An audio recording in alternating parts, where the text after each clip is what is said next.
Your attention, please. It's time for the final countdown. The show starts in 10, 9, 8, 7, 6, 5, 4, 3, 2, 1, go!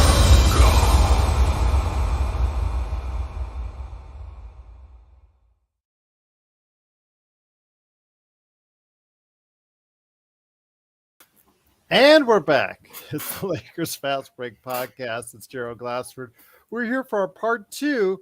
You're listening to us on, of course, any audio podcast. Please go ahead and like and subscribe. If you're listening to us and watching us on YouTube, please like and subscribe today.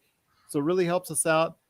This is going to be all one podcast if you're listening on audio. So it'll be another mega podcast right there for you. But this is part 2 for YouTube and other followers on Instagram, Courtside Lakers and all that. So we're really happy to be a part of what we're doing here at the Lakers Fast Break. Thanks so much for watching, listening on Facebook, Twitter, Twitch, Trovo. We're doing a thing all over the place talking about the Lakers trading for Jared Vanderbilt, for Malik Beasley, and also D'Angelo Russell. They're all coming to the Lakers. The Lakers get rid of Russell Westbrook, Damian Jones, JTA. We're so happy about Russell Westbrook being gone. Just glad to see everything is kind of working out a little bit for the Lakers. It looks like from all instances, it might be actually a pretty good trade for Rob Pelinka. And here today to talk about it in part 2, got to go ahead and check out what he's doing today in his 5 things, articles right there for you at Lakerholics.com. He's also a main antagonist for Laker Tom. It is Jamie Sweden. Jamie, great to have you here, my friend. You were a great part of our awesome chat in part 1, but you're able to go ahead and be on air now. Richard, big shout out to you. Thanks for so much for watching and listening. Part 2. Gary A. He says, you all see the heartbreak kid stir fry the Clippers just now by himself. Yeah, I did catch that, but Gary, great to have you back for part 2. You've been with us for the entire chat for both 1 and 2. Jamie, great to have you here, my friend. I know you, of all people, were most skeptical about Rob pulling off a trade of any magnitude, much less this magnitude. Your thoughts on the trade? I know you mentioned it. We mentioned a little bit in part 1, but please elaborate, as I've got Joe Soro here as well for part 2 for the Lakers Fast Break. Yeah, I mean, I thought it was a pretty. It was a solid trade. You just didn't see a pathway to success, consistent success with Russ on the team. Not for any real fault of Russ's. It's just there's just not enough basketball for him and LeBron and AD. He needs AD to play at an elite level to like clean up his drives to the hoop, kind of like what Steven Adams did for him and in OKC. And furthermore, it just seemed like, he had just blown up at Coach Ham. He had done what everybody asked of him, but did he want to do what everybody asked of him? Probably not. I'm curious to see what happens to him in Minnesota, to see if Minnesota holds on to him or if they buy him out. But I mean, for me, the players we got back are fine. To be honest, I'm most excited about Jared Vanderbilt. And also, I thought the flexibility that you guys talked about earlier in part 1 for the summer is key. And I think that having the pick protected top 4 also key. You got to give Rob props for not just like caving in and throwing the full pick out with zero protections. Top 4's most likely going to go to Minnesota. And so, that's I feel like this is the best trade. This is his best in-season general managing we've ever seen him do, because up until this point, it's just been buyout market or waiver player piles that, don't really move the needle. Yeah, I guess Eduardo, we're doing this for my little robot guy up yonder. He's the one who tells me all my thoughts. But I do say though that before we get more thoughts from you, my friend, on this, I know the already great chat room is already asking you to celebrate Joe with another soda. So I just wanted to make sure that you were. Oh, you want me to get a soda? Yes. They want you to Hey, can somebody give me a soda? So I ask you, my friend, when it comes to Jamie, your thoughts on this. I mean, you've obviously been very negative, like most of us have been on Rob. Does this help redeem some of your thoughts about Rob Pelinka in your eyes? I still need to see it on the court, and I still need to see it. Yeah, I mean, I've long accused Rob of just throwing first round picks away. You know, we threw one away to get Russ. We threw one away to get Dennis Schroeder, who we consequently let walk for nothing. We haven't valued draft assets the way other teams have, and it's started to impact our ability to make, you know, meaningful deals to improve the team at any point, summer, in season, whenever. And so to see him learn a lesson like that, which is to say, like, well, you know, get some picks on it. You know, don't just throw it at it. Like, don't throw both at it to get it done. Like play hard. You know, and he's played hard all season with those 2 draft picks. And I think that this has been his best. You know, he was really patient with a lot of outside noise, and he got a good deal for Russ. I feel like. I don't think it's I like that somebody got you a soda, Joe. That's nice. Whoever got that for you, that's a nice human being right there. It's my little kid. Well, that's why, because they're not old enough to be jaded. It's okay. My wife would have got it if it wasn't for my kid. People love it. Can we see that soda on screen? He already he popped it up a second ago. Okay, I just want to make sure because it was being blocked by the. Oh yeah. There you go. All right. But I'm sorry, you know, no, it's all good. I like I said, I was surprised he got permission from the cabal to make a deal like this. You know, we got younger again, for better or worse. We got. I think Joe's still listening to the pre-show music. He's still dancing to the techno rave that you dropped there. I think he just likes the fact that Russ is gone. I mean, I like the name Cabal. That's funny. Well, it's kind of how the Lakers are these days. They're like a weird, cultish, cliquish cabal, man. Like, who just think each other are the smartest people they've ever met. And that, well, I mean, this is the thing. Rob made a trade, right?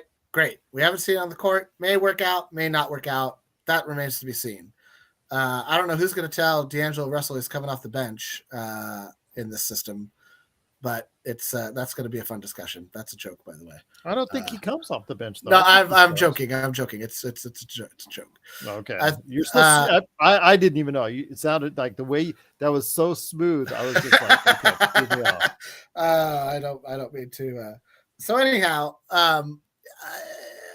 you know, D'Angelo Russell is a better scorer than Russ is, but I think that Russell's probably better in literally every other facet of basketball. I've not ever been too impressed with D'Angelo Russell. He can score, and he's got a smoothness to his game that I appreciate. And the dude doesn't shy away from the moment in the clutch. And so those are great things to get back for Russ. And he's going to help stretch the floor, and hopefully that makes life a little bit easier for AD. I think teams are going to kind of dare anybody, but I mean, I don't think this changes the formula on how you play defense against the Lakers. People are going to dare somebody not named LeBron James and somebody not named Anthony Davis to beat him. That's what's going to happen. So D'Angelo Russell is going to have to prove that he's a consistent 20-ish point per game scorer. And everybody's doing. I was told to do my happy. I saw it. I like your happy dance. It looks like you could be an extra in a surf video. You could only do so much in a gaming chair. That's all I'll say. I guess. I don't know. I had like all sorts. You know, It's not a gaming chair though. It's just a chair. It's just a chair. But you know, Malik Beasley again. The question is, okay, if he has a big role, and if Rui Hachimura continues to have a big role, then who's losing minutes in these scenarios? my hope is that it's Dennis Schroeder, because he's just too. You just don't know. You don't know anything you're going to get night to night from that guy at this point. And probably Reeves and Christie are probably the biggest losers in this trade. Reeves because he's still working his way back from his hamstring injury, and Christie because he's a rookie. I think they're going to give Beasley and Vanderbilt, a chance to earn, because they're both unrestricted. Well, Vanderbilt we have for a season, right? After this, he's under contract for 2 seasons. He's actually he's very intriguing to me. Unless we trade it. You think we could still flip these guys. I think that's one of the things that Rob was maybe hoping, is that we could break these 3 guys down and get somebody even more dynamic than D-Rest. I hope that's the case. For me, I was more concerned with how Rob's continued to kind of like keep them set up for success this summer, didn't just throw draft picks away, and got that contract that was $47 million broken up into 3 contracts, which just is smart from a GM standpoint. How the players work out with Ham and the guys on the court, we'll see. I hope one of them sticks. It would be great to see if Vanderbilt can. He's got an interesting all-around game that I like, and I think he's only at 23. I mean, they're all pretty young. D'Angelo hasn't been in the league more than 7 years yet, right? Like he's like a 7-year vet at this point. But Beasley, I think, is like a 5-6 year guy. But I think they could help the team. We didn't get better defensively, which is my main concern when it comes to winning basketball games, because we're scoring a lot of points. We're 5th in the league in scoring, but our defense is atrocious, and I don't think we've addressed that yet. So we'll see. We'll see if there's another move tomorrow. It'll be a very active trading deadline for the Lakers, and I think it was to be on some level expected, but still, I have to confess I am surprised Rob got it done, and I'm not afraid to admit it, and I'm happy that my curmudgeon negativity blah blah blah is half emptiness was wrong.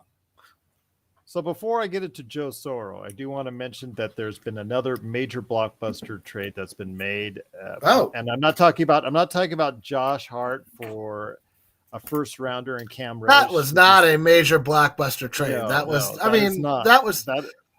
will say that Portland got something great for a guy. It was for Brunson. It was for Jalen Brunson. He looked like he just won a lottery when he found out at the airport.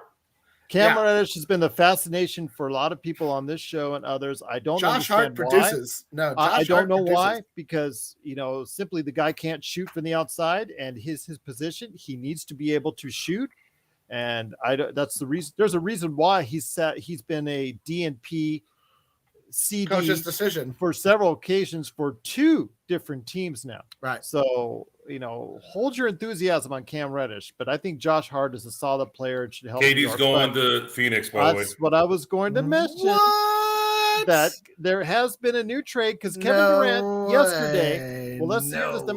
Let me just say this right now, that Kevin Durant actually spoke to the organization, the Brooklyn Nets, and talked about the future of what was going down. And it's so funny because in the summer, the Nets were unwilling to go ahead and trade him and said that they didn't find a trade to their liking.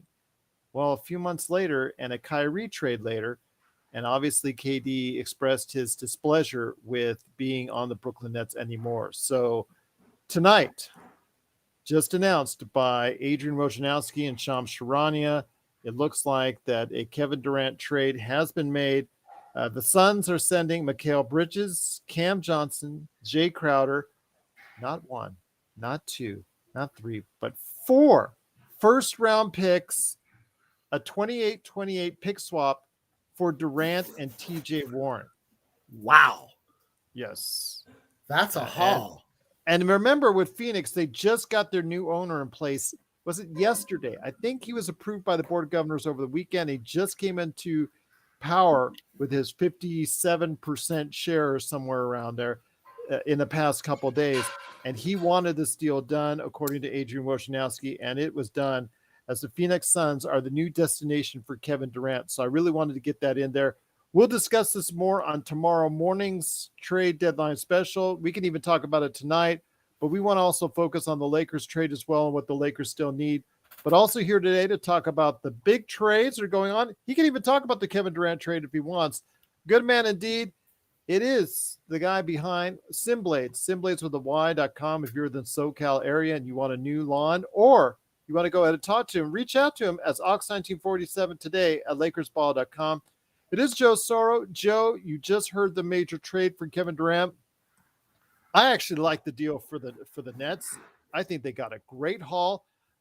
The only thing they didn't get in the deal was DeAndre Ayton. That would have been like a capper on it, but that's just me.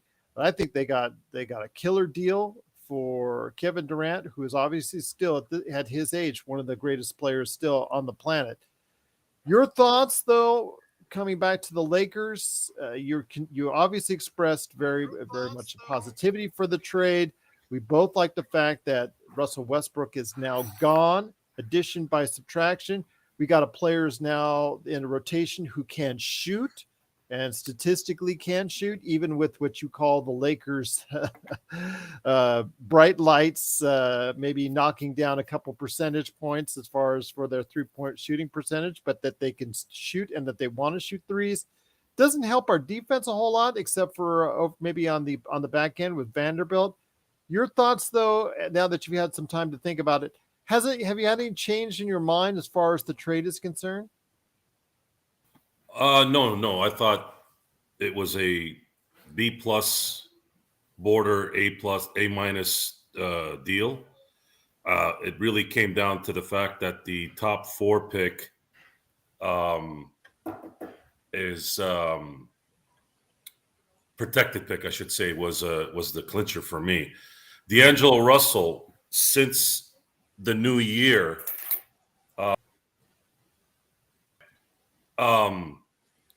has been, I think, almost averaging 20 points a game. And I think he's 43 or 45% from 3. Mm-hmm. That's pretty good. Talking about 5 weeks of really, really consistent ball. And he had a back-to-back 29-point game a week ago. Mm-hmm. And what do we need, guys? We need a tall guard who can shoot and control the ball. D'Angelo's going to be that guy. And his skill set's going to work with a player like LeBron and AD. We went over that on the first show. I will reiterate it for those who weren't on the first show. This is going to be, if D'Angelo is focused, this is going to be a huge upgrade. And you have to also factor in that this is the last year of his contract. My assumption is that he's going to ball out to try to get his next contract. So that's win-win-win from every direction.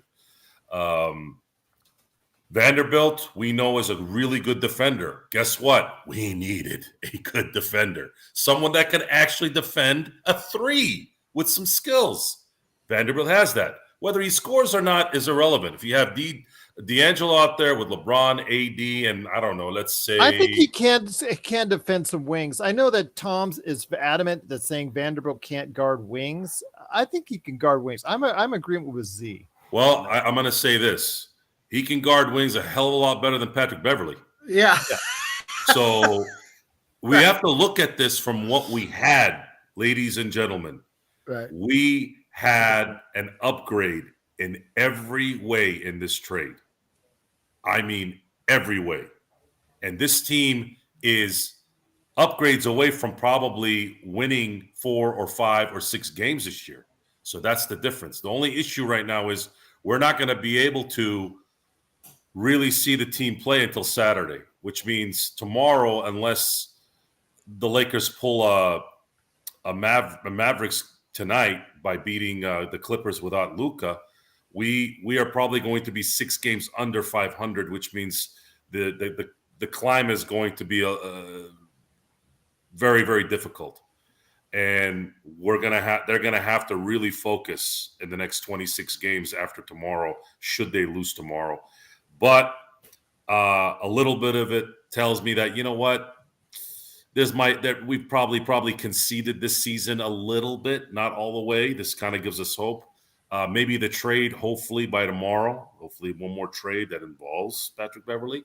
If we can get one more impact player, there might be a shot, especially considering Utah's probably going to start tanking now. Golden State is going to hurt. Minnesota, Oklahoma City Thunder, they might stay competitive, but there's a very good chance if they can get one more impact player tomorrow that I feel very comfortable in saying that they're at least going to make the play-in. And then at that point, we see what happens. Now, how that plays into the cards now with Durant going to Phoenix, woo. Phoenix won't fall out of the playoffs. That's what's going to happen. They traded Booker, CP3, and who else? No, they didn't trade any of those guys. No, it's Mikal Bridges. Once again, Mikal Bridges, Cam. I'm sorry, I just said those words. I didn't know who they traded for. Jay Crowder, 4 first-round picks, a 2028 pick swap for Durant and TJ Warren. So they keep Booker. They keep Booker. They bring in Durant. And they didn't give up DeAndre Ayton. That's the one that was surprising me. Yeah. And the thing is, though, with this Durant deal, the one thing I want to mention, because I'll probably forget tomorrow in 2.5 hours of coverage, which seems amazing, but it'll be early for me. So give me a break. I will say, though. No, I won't give you a break. Do it again. I will. You never do. You never do. When it comes to this deal, though, Jamie, we heard this drama play itself out for weeks during the summer. Yeah. What's different now? He asked for a trade then and didn't get it. He asked for a trade now and got it. What's the difference? I think that Phoenix had underperformed enough in the season that those guys specifically who they traded to Brooklyn, they expected to do more. So you don't think that they were trading or had all those guys in the mix previously in the summer? Or maybe as many first-round draft picks? I think probably the latter. I don't think that there are probably as many picks. And, Phoenix, I think I understand that they're taking on Durant and they're getting Durant for 4 years, but this is a move designed to win this season. 23, 24, 27, 29, all unprotected. Yeah. Plus a pick swap in 2028. That's what was. I'm telling you that's what wasn't on the table this summer. Maybe 2 of those, 2 or 3 of those. You know what? And this all emanates from that. Brooklyn went. Okay, and I will say, let's give credit to Brooklyn because Brooklyn at one time had the master plan of putting all 3 of those together with super team with Harden and Kyrie and Durant. It was supposed to be a team that it was destined for a championship, yada, yada, yada. Everybody was giving them the championship, all that. And, I got to credit Sean Marks for being able to turn this around into a ton of draft picks for the future. He's got some good young players that are still on the roster right now. He's got a lot of depth and a lot of wings, a lot of players that can go ahead and contribute. He's got Cam Thomas that has been scoring over 40 points recently in 2 straight games. He's got Nick Claxton, who's been playing really well. He's got Sumner on that team. There's a bright future now in Brooklyn with a whole ton of picks behind it as well. So their maneuverability is much greater. I think now their future really looks good after such bleak times. I know I didn't love the Kyrie trade. I thought they could have gotten a little bit more, but you know what? Be that as it may, I think they killed it on this trade. So more props to Brooklyn on that. And with Phoenix, they better win now. They better win now or else it's going to really look bad on them. No, they have 2 years to win. 2 years to win. Their window is now. Their window is absolutely now. Sure. I mean, no, this is a move to win either this year or next, but or hopefully this year and next from their standpoint. I think that, yes, Brooklyn did a good job pivoting from the Kyrie, basically Kyrie feeling like he wasn't loved enough in Brooklyn. And so everybody wanted to see like what the fallout would be. Would they try to weather it out, and would KD be like, oh, I don't know what motivates either person, to be honest, and I don't understand KD's fascination with playing with Kyrie Irving, but it was evidently there, undeniably so, and so they both wanted out, and they both got out, and so they got what they wanted. Brooklyn reloaded. They might make the play-in, might make some noise. That's a team that looks like it's a year or two out from being a consistent playoff threat. But, they do have a lot of great pieces and draft picks to augment them. And, they might not be done either. They could flip these guys for even younger guys, or who knows? We'll see what happens. It's so funny. The NBA loves to like warm up to mania.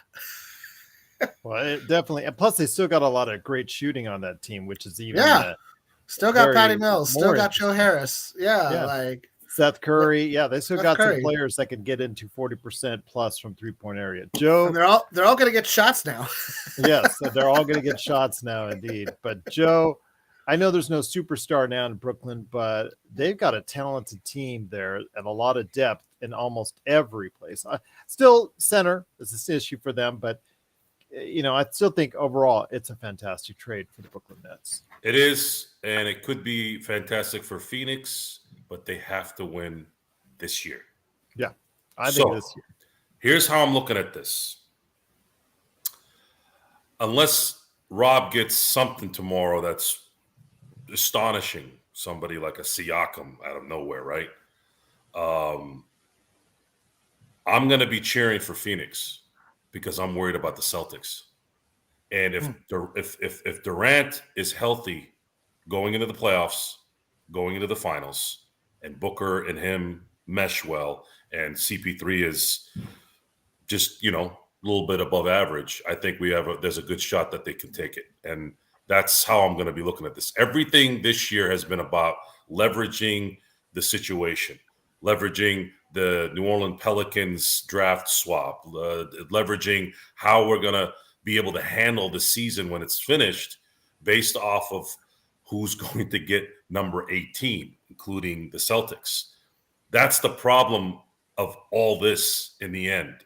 The anxiety and the frustration, I'm pretty sure, lies a lot in that I'm worried that they're going to get 18 before us. And we have LeBron and a quote unquote prime AD, and we're not taking advantage of the fact that we have two superstars that should be competing for a championship. Well, if that's not going to happen, then I want us to be in the best position. Draft night on 2023, which will be one of the deepest since I think 2014. And then, of course, making sure that no matter what happens in the end, as long as the Celtics don't win. We got really lucky last year that Golden State harnessed this amazing run, and I think it's their last run. I do too. And they pulled it out, even being down 2-1. No. Right now, I think the only benefit right now is the show. The anxiety builds the excitement of a show, and it builds the excitement of the negative and the positive. And it's going to be very rough until June, until one of three things happen. One, can the Lakers contend? Two, can we make sure that we don't give the Pelicans a really good draft pick? And number three, of course, making sure that the Celtics don't get 18 before we do. If we can get those three kind of set in a way where, okay, we didn't win it this year. The Pelicans only had maybe a couple games ahead of us, so it doesn't matter. And then, of course, Boston doesn't win it all. Then we can go into the summer with LeBron saying he's going to play a couple more years. Now you can go into next year going, you know what? I think we got a team here we can put together that can maybe make at least one more run for a title with the LeBron AD era. But we have to wait for AD and see what happens with him, because if he shows up the way he did last night, Rob, you're going to have to make that your next call. The thing, though, is it's so funny because leading up to it, I listened and I watch a lot of shows on the NBA. A lot of it's for prep. A lot of it's for how I'm trying to get a feel as far as what other people think, what other analysts think, some of the best minds in the NBA, what they're thinking. And they thought, well, there's so many buyers and there's not really that many sellers. It's probably going to be a slow trade deadline. Jamie, we're not even to the trade deadline, and we already had some really big trades. We've had a lot of huge trades. It's still today. It's not tomorrow yet. Tomorrow's the deadline. We're less than 12 hours away, but you got to think that a lot, like, everybody thought there would be a massive amount. That everybody thought KD, Kyrie, Russ, all were going to change teams this summer. And all the teams, and whether it was because Brooklyn didn't want to budge or the Lakers didn't want to budge from a position of holding on to assets, almost doesn't matter.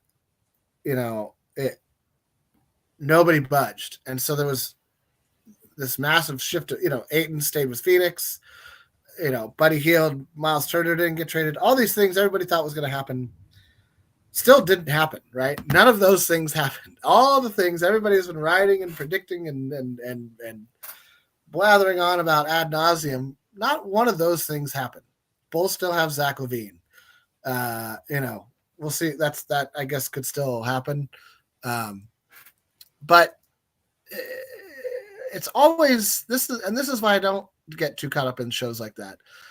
I think these deals were in some framework or another on the table for a very long time. That Phoenix and Brooklyn had like a rough framework of a trade that they just tabled. Both wanted to see how it would work out. And, you could argue that if when healthy, Kyrie and KD are worth keeping together. Kind of like LeBron and AD. Problem is, KD's going to only play 50, 60 games a year at best.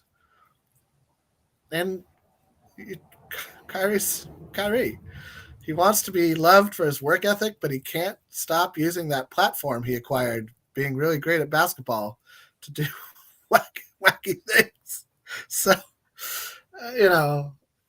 he's an incredible talent, but you can't really count on him for more than 60, 65 games. Which is right at his career average. So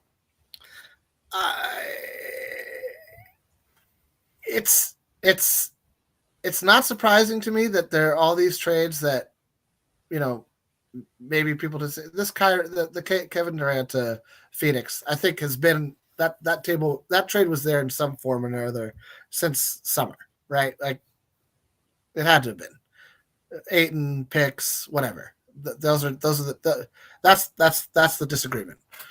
So, it's always surprising in that it's so funny how it's so the first sort of wisp of the hurricane was the Hachimura trade, right? About 10 days ago, 12 days ago, something like that. Mm-hmm. There wasn't much movement up to then, other than the Spurs. Weird move to absorb people into the sponge. Dwayne Dedmon got traded from the Heat. And then a couple days ago, and then Kessler Edwards got traded to Sacramento. That's just the Spurs absorbing players into their money blob. Like they're just trying to get up to the cap. Like, oh, you got a guy. We're a blob. You can put guys into us, and it'll turn into money for you, and we'll get up to the cap. Is that really boy to LA? No. I think he's not wishing really that right now. I haven't seen any reports on that. I haven't seen it. Yeah, that would be cool, though. That would be cool. Who are you talking about? Reggae Joe was asking Reggae Joe to LA. Reggae Joe, also, you win name of the night. Reggae Joe's my favorite name tonight. Sorry, Tycoon. Got to be the shoes. It does not like AD at all whatsoever. He wants to get rid of him for even Jaylen Brown with a broken face right now, because Jaylen Brown has actually I guess some facial fractures going on right now. So he wants him in the worst way. And Zangerstein, in true Z fashion, goes, who plays center for the Lakers if that's the case? But right. Joe, I want to ask you this, though. When it comes to the trade that you're seeing with the Lakers, they still have some assets left. It's not going to get us a big return like Kevin Durant. It's not going to get us a superstar, but there are things we can do. I know Laker Tom had some things he said on Twitter. I'll bring up his scenarios here in a second. I think the Gary Trent one is obviously everybody's first choice from what we're seeing. I know I don't know who he had it add on with it, but I was thinking Gary Trent and Christian Coloco for what we see with the Lakers package. I think that's probably something that you might be interested in because Coloco's got some size and can block some shots. Your thoughts, though, on what the Lakers should be really targeting? You mentioned Trent Jr. is also your number one choice. Yeah, I think he's the most attainable because I think Toronto has to do something here. They're doing something, although they did just get, I'm assuming, their future center. How does that play into Siakam's role there? I don't know. I'm not hearing enough, and it seems like a little bit of noise has been coming out here, and there's not very, very little surprises. So I don't know. I just don't know. I think we're going to have a better feel for it tomorrow. We didn't hear anything about we even still heard something about KD kind of being moved possibly, and then of course that happened. I'm gonna so much to absorb right now because you've got so many different scenarios on how this is all going to play out. And for the Lakers, let's say nothing happens. Let's say this is the team they roll with. They have a very good chance of making the play-in. Mm-hmm. That's about it. They could win in the play-in to get into the playoffs. But if they face Phoenix or Memphis or Denver, I just don't see them beating them in the first round. And that's pretty much who they're going to face at this point. They're going to face one of those three. You got to hope. Yeah. And Phoenix, for those of you who don't know the history of this, Phoenix is the only team other than the Celtics to beat the Lakers 5 times in the playoffs. And Phoenix has beaten us in 2 of those series in just a terrible way. We were up 2-0 against them in 1993, couldn't close them out. We were up 3-1 in 2006, couldn't close them out. Phoenix beat us 4-1 when Magic won the MVP in 1990 and Pat Riley's last season. That was the series that kind of created the Pat Riley is kind of lost the team because they bowed out in the second round that year. So Phoenix has had our number in the playoffs, even though Kobe tore their hearts out a couple times, especially in 2010. But they've been beating us. And if they face Phoenix with LeBron versus Durant, that's going to be a pretty interesting. That's going to be a pretty interesting series. So hear me out, my friend, because one of Laker Tom's deals has Beverly Walker and of course the first. His first option would be Gary Trent Jr. and Otto Porter Jr. Unfortunately, under the current salaries that they have, that doesn't work. So you would have to find more salaries to make it work. So sorry, Laker Tom. I know everybody out there is talking about Chris Boucher, 6'9" forward, shot blocking forward that shoots a little bit from beyond the arc. Unfortunately, with his salary at $12 million plus the $17 million that Gary Trent has currently, that doesn't work either. I was suggesting Christian Coloco, who is a second-round choice that's actually started some games for the team earlier in the year, 7'1", blocks some shots, very raw, but could develop off the bench at a later point in time for the team if they want to go ahead and get some size, but also getting Gary Trent in here. That works under the current deal as currently structured, so that works as far as the salary cap is concerned. So I think Laker Tom has to go ahead and make sure he does these trades correctly as far as evaluation on the money. And some of these people in the chat do. Make sure you go to NBA Trade, the trade machine, please, before you go ahead and suggest these trades, because you just throw out names there and they don't fit because of the salary cap.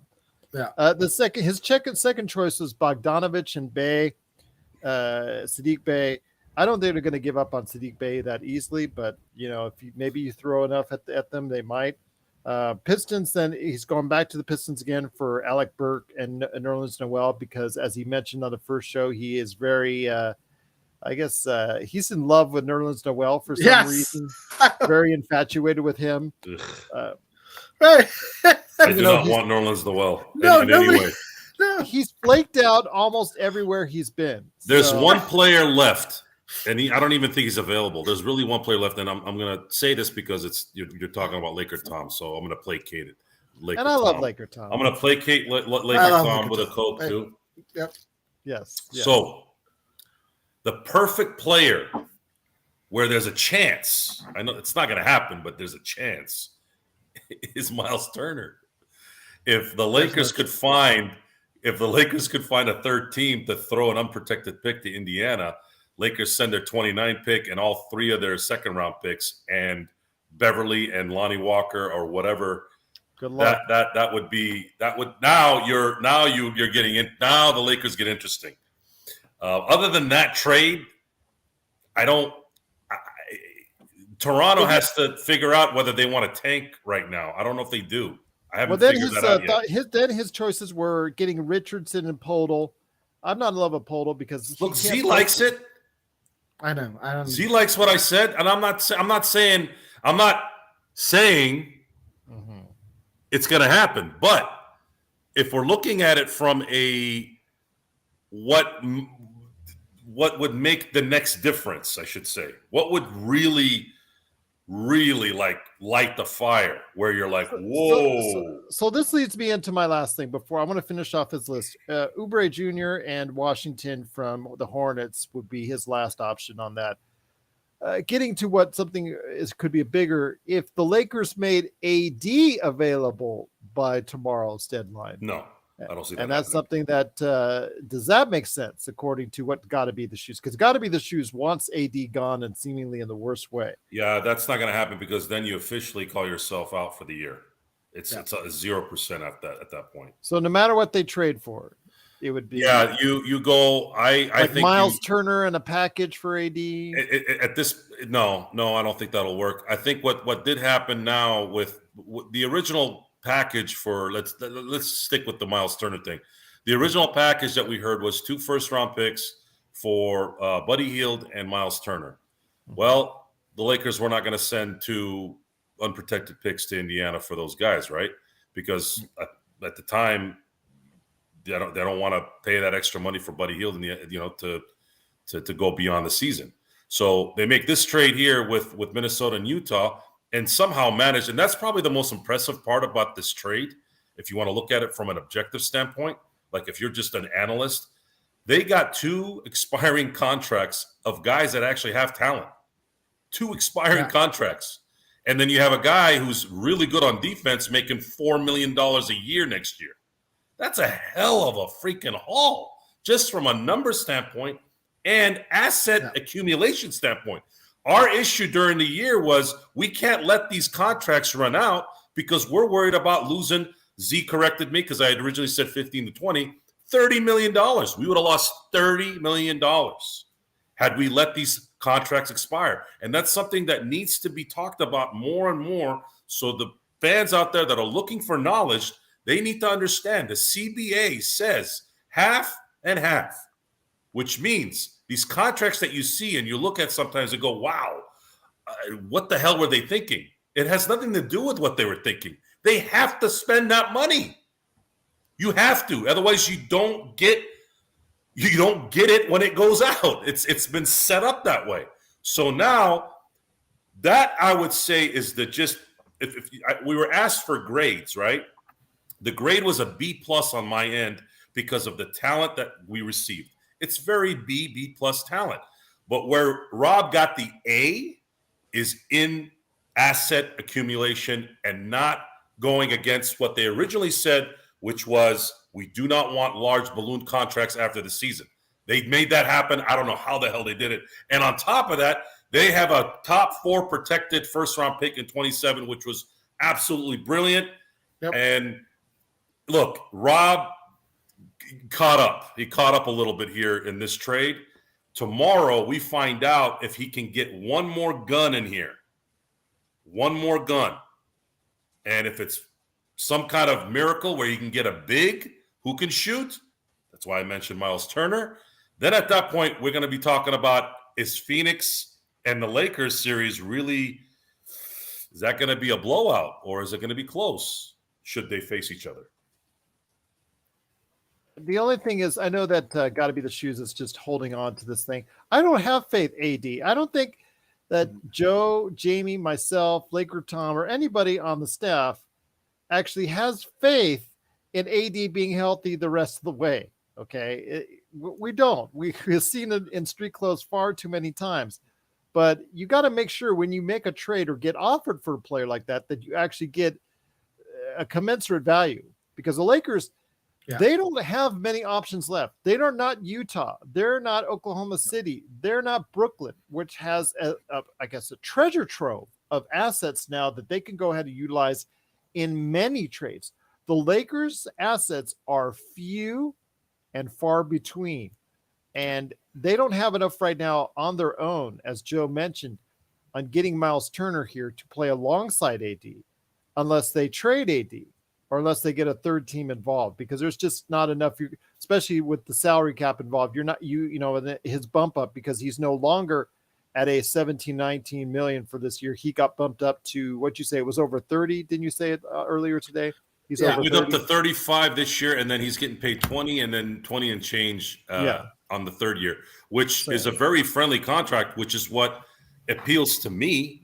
That's an interesting, you're talking about trading Lonnie Walker and Patrick Beverly for a guy who's 26, going to be 27, or is 27. I don't know. I can't remember. I remember seeing 26, who is exactly the type of player that needs to be playing, the perfect fit for a AD4 team.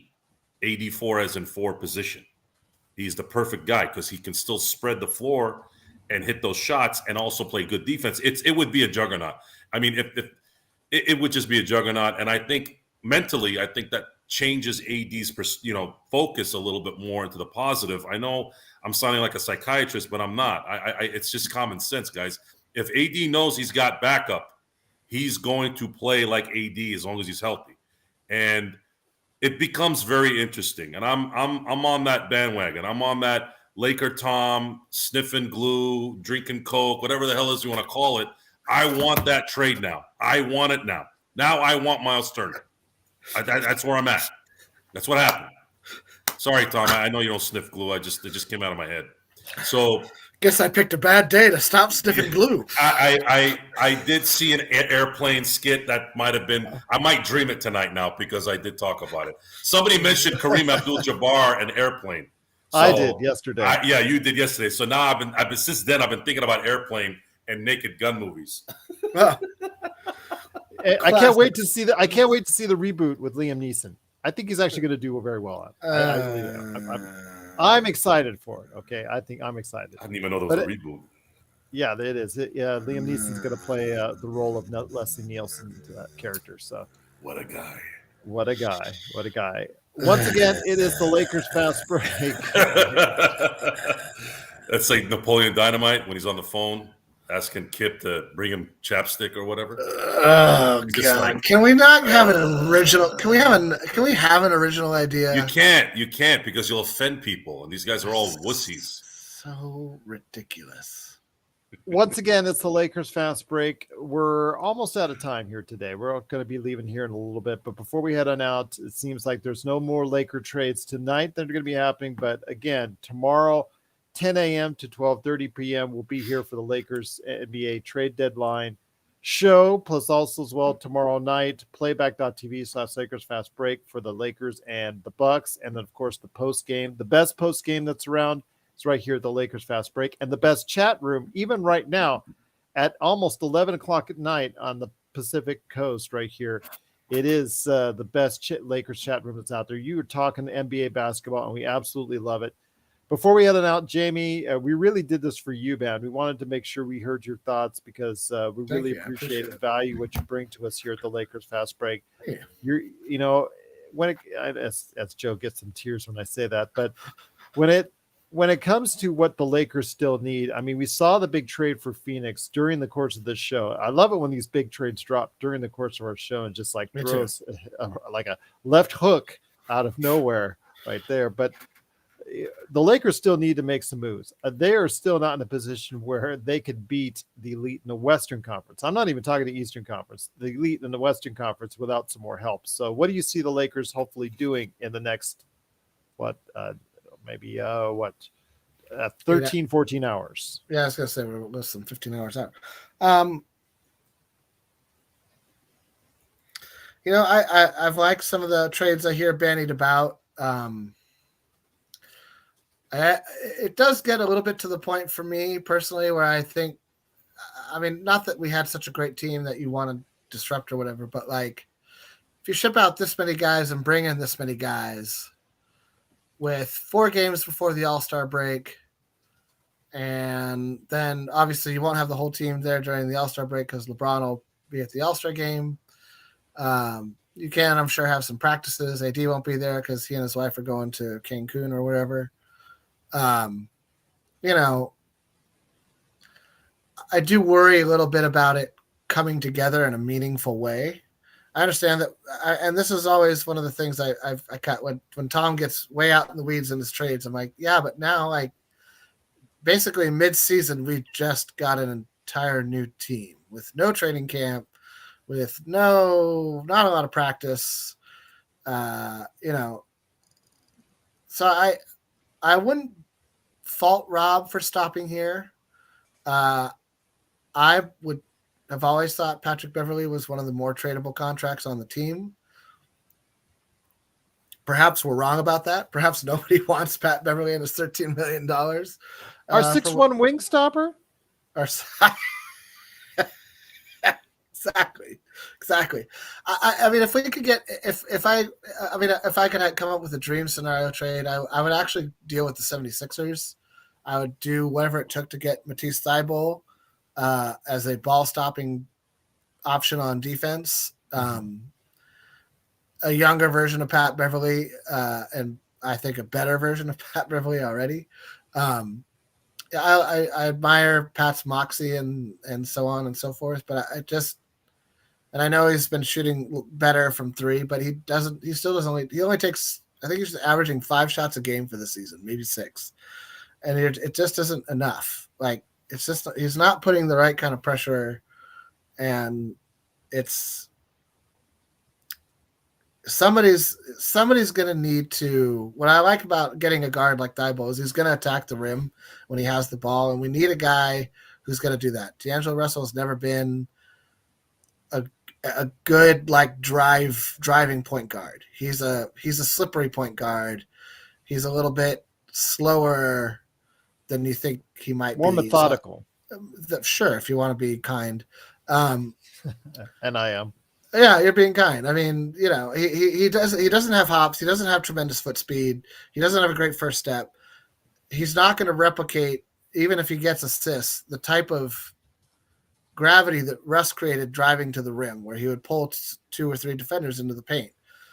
Now, the chaos that happened after that was often, problematic. So I'm just curious to see how this all works.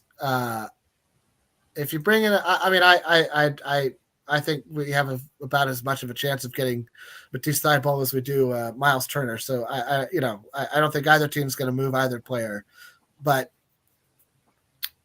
we'll see. I feel like Eric Gordon is a more gettable player and fits in kind of with the mentality of winning now. You still would probably have to give Houston you could probably get him for a highly protected first rounder or maybe multiple second rounders, and I don't know if Houston would do that, but that's sort of the level of player that I think is more attainable, older. For the Pat Bev contract, I'll be surprised if we get a more dynamic younger player like Rob was able to get out of both Kendrick Nunn and Russ. So we'll see though. I listen, Rob surprised me a lot already this year, so I'm happy to be surprised more. Yes. we're trying to figure out which way to go here. That was a great thought. Eric Gordon. Gettable. Eric Gordon might be the guy. A gettable player. What They is he have making? They have 3 second-round picks. Give him a couple more. Give him two second-round picks, and get Gordon or however you can do it. And then he's got a team option after the end of the year, so you keep that open as well. Right. You And keep your he'd be a deadly shooter for this team. I That mean, might work. I want to bring in, if we're trading Beverly, you need to get another pro, right? You can't get more young guys. More young guys are just going to wonder who's going to, like, you need to get somebody who's like, what do you want me to do? Great, I'm going to go do that. That's going to be like an Eric Gordon. It could have been Jamal Crawford. It's still not Jamal Crawford. I'm sorry. Jay Crowder.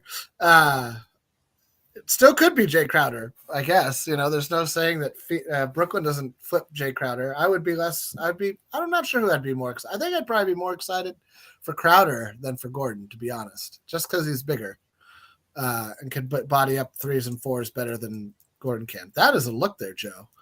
That's like your Quasimodo. And that's your Leslie Nielsen. I'm serious. Really? Like, you're excited about the Naked Gun reboot? I am. Why not? You know, it depends. How do they make it as politically correct? If they do, then it's probably not going to be that funny. If they go back to what it was with the Zuckers, you know, that were creating it, you know, and did such a great job as far as producing the TV show and the films, that's a different story. Yeah. Sure. Yeah. We'll see. But need I digress on that? It is the Lakers fast break. Joe, any thoughts before we head on out? You're on mute, my friend. Blue Lives Matter said something that I thought about yesterday and I didn't talk about. AD could be injured again and is keeping it on the down low. So, yeah. Yeah, won't matter what happens. No AD, no LeBron. Bring in whoever you want. Won't matter. So, yeah, we have that to look forward to here for the next 2 months. Should we have to deal with it? I think we will. But if this is the case, then he's got to be shopped in the summer. Yeah, I don't. Anybody who thinks AD is getting shopped right now I think that's insanity. It's not happening. The earliest it would happen would be the summer, and I would be even hesitant to say it would happen then. I think it's the most likely to even start happening if he's underperforming next season towards the trade deadline. Did anybody listen to the TNT broadcast during the OKC game? I only saw a little bit of the highlights when they were talking to LeBron. So I watched the game live all the way through because I wanted to watch it. So I also watched Kareem break the record. I also saw Kareem make his only 3-pointer in regular season.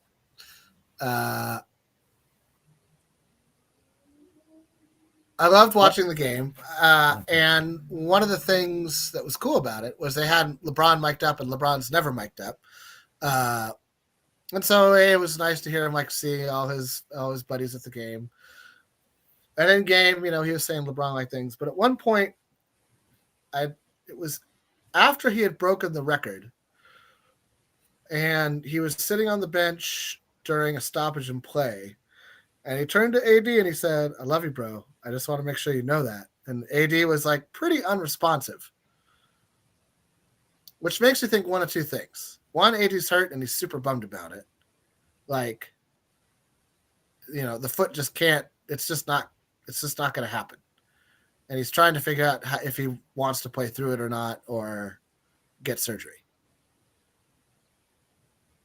And that would weigh, I think, enough on a guy to have that kind of low-key reaction to your buddy and fellow champion who just broke the record and he's sitting down, you know, all those things, right? All the wonderful memes, the Bill Simmons quote. I don't know anybody who listens to what Bill Simmons has to say. Or there's something going on between AD and LeBron, which seems unlikely.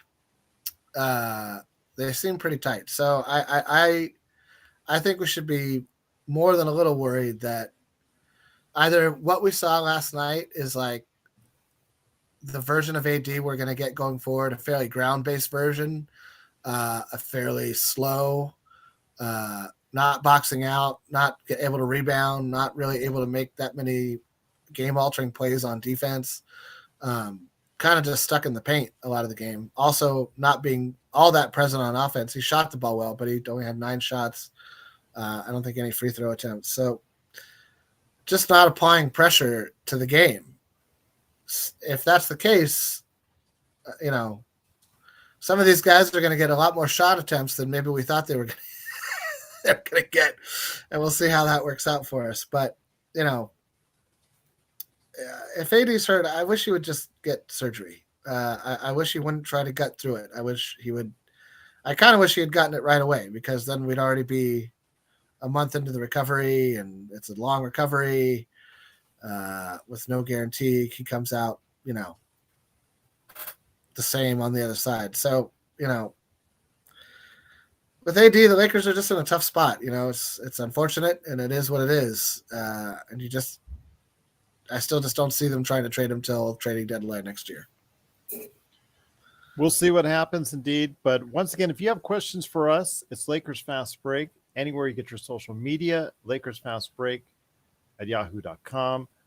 Some great messages were sent. I love the ones that were sent to me in regards to, who Larsa Pippen is dating. I thought it was Michael Jordan's kid. I thought last week, I thought I saw he was dating Michael Jordan's kid. Now it's back to Malik Beasley.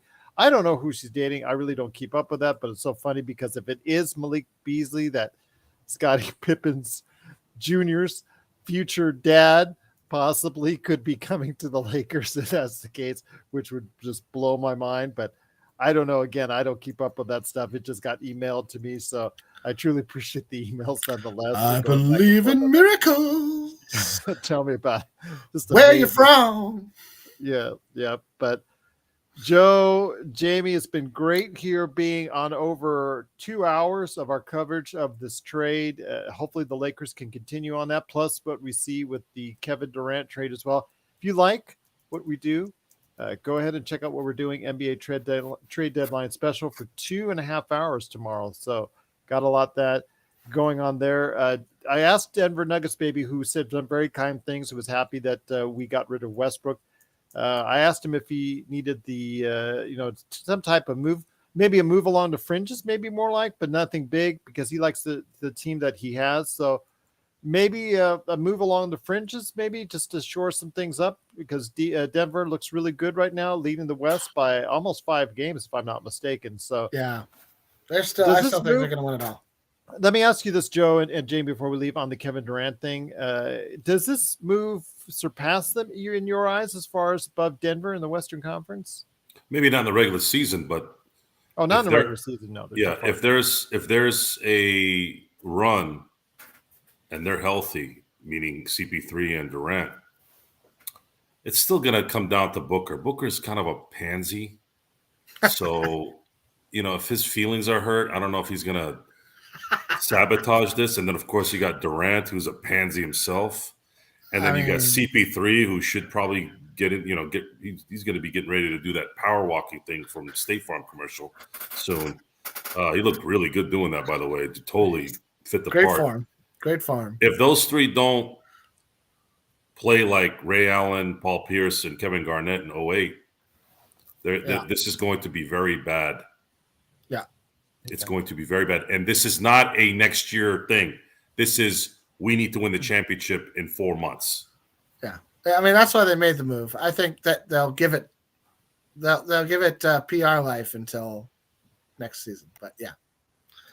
All right. Fair enough indeed. But please, nobody in the West has upset the Denver apple cart. Denver is better at every position than just about every team. Like, Jokic is the best center. Yeah. It's not even close. Like, I don't know about that. Embiid is really, really good in the West. I'm sorry, okay, in the West. Okay, please. Thank you for clarifying. Yeah, in the West, Jokic is the best center. Like, it's not even close, and he's better than Embiid because he's won MVP back-to-back seasons, and Joel has not, much to his chagrin. I mean, you could argue that he deserved it, one or the other, but fact of the matter is, it's the Joker. Jamal Murray, I think, is better than CP3.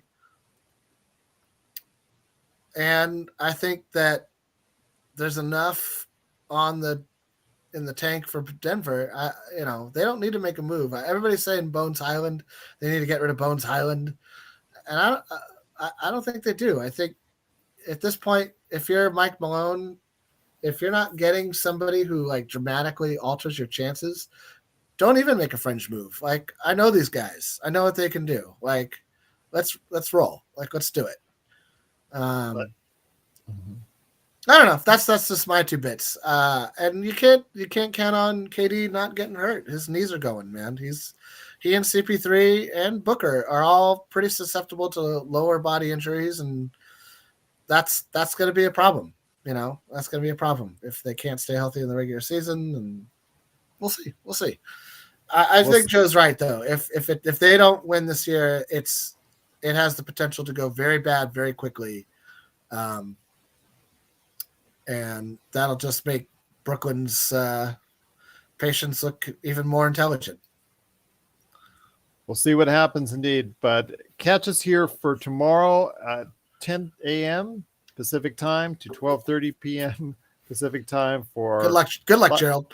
Live coverage of the NBA trade deadline. I know you're going to be in the comments. Don't tell me you're not going to be. Oh yeah, I'll be at work, and I might try to hop on during my lunch break if it's lunch break is going to be like right after it. So okay, well let us know.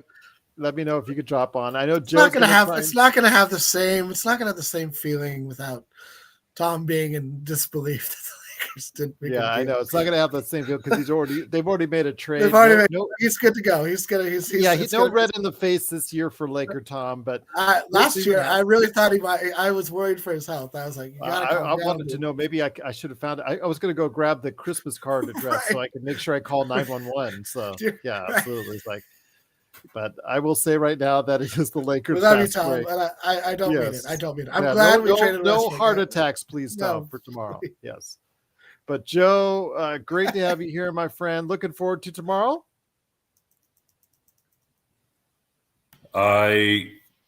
This will be my first trade deadline show. I was not there last year, so fun. Yes, you should watch one. They're funny. Yeah, I will. I'm looking forward to seeing our largest crowd in Lakers fast break history tomorrow. We've had over 1,000 plus views on our previous years, so we're hoping to double that. That's our goal. It's something I think we can do, but it's all due to you. It's all because of you, and it's all up to you guys and gals out there. Hopefully, you'll want to be a part of what we do here at the Lakers Fast Break tomorrow. Got a big day planned.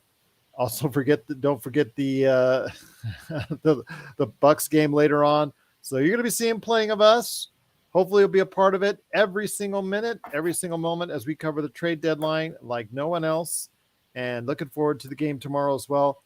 Again, if you have any questions for us anytime at all, Lakers Fast Break on social media or Lakers Fast Break on YouTube or Lakers Fast Break at yahoo.com. Appreciate everybody in the chat. Got to be the shoes who does not like AD at all. Zanger side, Denver Nuggets, baby. Blue Lives Matter. Just so many great people. Howard Hill, both parts. Eduardo. Just so many great names, so many great conversations, so many great people in the chat. The best Lakers chat that's out there right here at the Lakers Fast Break. So for Joe Soro from simblades.com and lakersball.com, Jamie Sweet from lakerholics.com, Yami Swoot per se. It's Gerald Glassford from the Pop Culture Cosmos Inside Sports Fantasy Football, which I will also just recorded today on top of everything, a Super Bowl special. So check that out on ISFF. So for all of us, to all of you, I want to thank so much for being here for this kind of emergency podcast announcing the trade for the Lakers getting D'Angelo Russell, Jared Vanderbilt, and Malik Beasley. Looking forward to continually hearing your thoughts, and hopefully we will see you and hear from you this time tomorrow when we're talking more Lakers trades maybe and more Lakers action right here at the Lakers Fast Break Podcast. Got to be the shoes, adding a good night and trade AD.